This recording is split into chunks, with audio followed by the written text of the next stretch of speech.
നമുക്കറിയാം കോടതിയുടെ വിധി പുറത്തു വന്നിരിക്കുകയാണ്.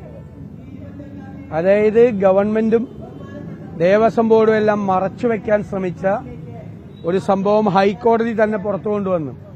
അതിൽ ക്രിമിനൽ കേസെടുത്ത് അന്വേഷിക്കാൻ, FIR എടുത്ത് അന്വേഷിക്കാൻ ഉത്തരവ് കൊടുത്തിരിക്കുകയാണ്. അപ്പൊ ഇതെല്ലാം അറിയാവുന്ന സർക്കാരിലെ ബന്ധപ്പെട്ടവർക്കും ദേവസ്വം ബോർഡിന്റെ ബന്ധപ്പെട്ടവർക്കും എല്ലാം ഉള്ള കനത്ത തിരിച്ചടിയാണ് ഉണ്ടായിരിക്കുന്നത്.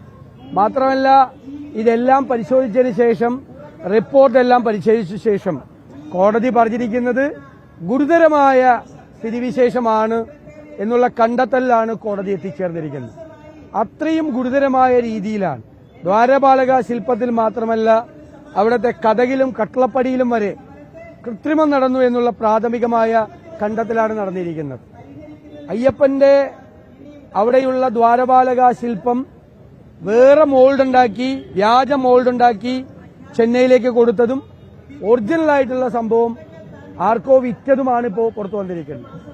അത് വളരെ ഞെട്ടിക്കുന്ന, ഞങ്ങൾ കേരളത്തിലെ പ്രതിപക്ഷം കഴിഞ്ഞ ഒരാഴ്ചയായി പറഞ്ഞുകൊണ്ടിരിക്കുന്ന കാര്യങ്ങൾക്കാണ് ബഹുമാനപ്പെട്ട കോടതി അടിവരയിട്ടിരിക്കുന്നത്.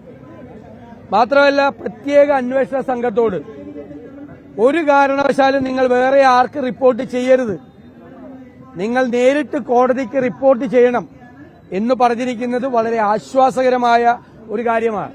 കാരണം സംസ്ഥാന പോലീസ് ഇത് അന്വേഷിക്കുമ്പോൾ കേരള ഗവൺമെന്റും രാഷ്ട്രീയ നേതൃത്വവും ഇടപെടുമോ എന്നുള്ളൊരു ഭീതി അയ്യപ്പ ഭക്തർക്കിടയിലുണ്ട്. അവരുടെ ഭീതിയും ഉത്കണ്ഠയും അകറ്റാൻ വേണ്ടി കൂടിയാണ് ഹൈക്കോടതി വേറെ ആർക്കും ഇത് റിപ്പോർട്ട് ചെയ്യരുത്, ഇത് നേരിട്ട് കോടതിക്ക് റിപ്പോർട്ട് ചെയ്യണം എന്ന് SITയോട്, സ്പെഷ്യൽ ഇൻവെസ്റ്റിഗേഷൻ ടീമിനോട് ആവശ്യപ്പെട്ടിരിക്കുന്നത്. അത് ആശ്വാസകരമായ ഒരു വിധിയാണ്. സത്യസന്ധമായി ഇവരിത് അന്വേഷിക്കുമ്പോൾ മുൻ ദേവസ്വം ബോർഡ് മന്ത്രിക്കും അതുപോലെ ദേവസ്വം ബോർഡ് പ്രസിഡന്റിനും ഉത്തരവാദിത്തപ്പെട്ട ആളുകളെ എല്ലാം പ്രതി ചേർത്ത് അന്വേഷിക്കണമെന്നാണ് ഞങ്ങൾക്ക് പറയാനുള്ളത്. ഒരാളെ ഒഴിവാക്കാതെ അയ്യപ്പന്റെ ദ്വാരപാലക ശില്പം കോടീശ്വരന്മാർക്ക് വിൽക്കാൻ കൂട്ടുനിന്നവരെല്ലാവരും നിയമത്തിന്റെ മുന്നിൽ വരണം. അതാണ് ആഗ്രഹിക്കുന്നത്. അയ്യപ്പ ഭക്തർ കേരളത്തിൽ ആഗ്രഹിക്കുന്ന അതാണ്. ആ തരത്തിൽ അന്വേഷണം നടക്കണം എന്ന് ഞങ്ങൾ അഭ്യർത്ഥിക്കുന്നു.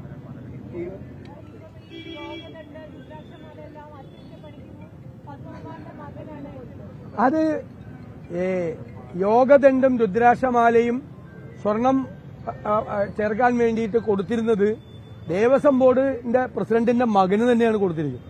അപ്പൊ നമുക്ക് മനസ്സിലാക്കേണ്ടത് എന്ത് നടപടിക്രമമാണ് അവിടെ ഉള്ളത്, എന്ത് നടപടിക്രമമാണ്. അയ്യപ്പന്റെ സ്വത്ത് ആർക്കും തട്ടിയെടുക്കാം, ആർക്കും കൊണ്ടുപോകാം, ഒരു നടപടിക്രമവും ഇല്ല. ഇത് പുറത്തേക്ക് പോയില്ല എന്നുള്ളത് ഭാഗ്യം.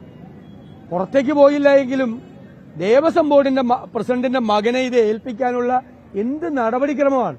അപ്പോൾ അയ്യപ്പന്റെ സ്വത്തുക്കൾ പൂർണ്ണമായി സംരക്ഷിക്കാനും അത് മെയിന്റനൻസ് നടത്തേണ്ട സമയത്ത് മെയിന്റനൻസ് നടത്താനുമുള്ള നിലവിലുള്ള പ്രൊസീജിയർ മുഴുവൻ, നടപടിക്രമങ്ങളെ മുഴുവൻ കാറ്റിൽ പറത്തിക്കൊണ്ടാണ് ഇതുവരെ ഇതെല്ലാം ചെയ്തുകൊണ്ടിരുന്നത്. അതാണ് വ്യക്തമാകുന്നത്.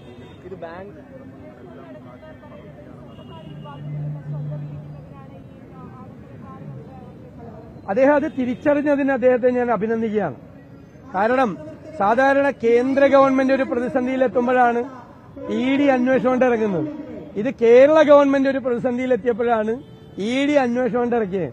അപ്പൊ ഞങ്ങൾ പറഞ്ഞല്ലോ, ഒരു പൊളിറ്റിക്കൽ നെക്സസ് ഉണ്ട്, ഒരു അവിശുദ്ധ രാഷ്ട്രീയ ബന്ധമുണ്ട്, അതുകൊണ്ടാണ് ED ഇറങ്ങിയിരിക്കുന്നത് എന്ന് കേന്ദ്രമന്ത്രി തന്നെ പറയുമ്പോൾ നമുക്ക് വിശ്വസിക്കാതിരിക്കാൻ പറ്റുമോ? അദ്ദേഹത്തിന് ഇതിനെക്കുറിച്ച് കൂടുതൽ അറിവുണ്ടാവും. അതുകൊണ്ടാണ് കേരള ഗവൺമെന്റിനെ രക്ഷിക്കാൻ, ഈ വിഷയത്തിൽ നിന്ന് ശ്രദ്ധ മാറ്റാൻ വേണ്ടിയിട്ടാണ് നടന്മാരുടെ വീട്ടിൽ, സിനിമാ താരങ്ങളുടെ വീട്ടിൽ ED കയറുന്നതെന്ന് ഒരു കേന്ദ്രമന്ത്രി പറഞ്ഞാൽ നമുക്ക് അവിശ്വസിക്കേണ്ട കാര്യമില്ല. അപ്പൊ അത് ഞങ്ങൾ പറഞ്ഞത് ശരിയാണെന്നാണ് അദ്ദേഹം പറയുന്നത്.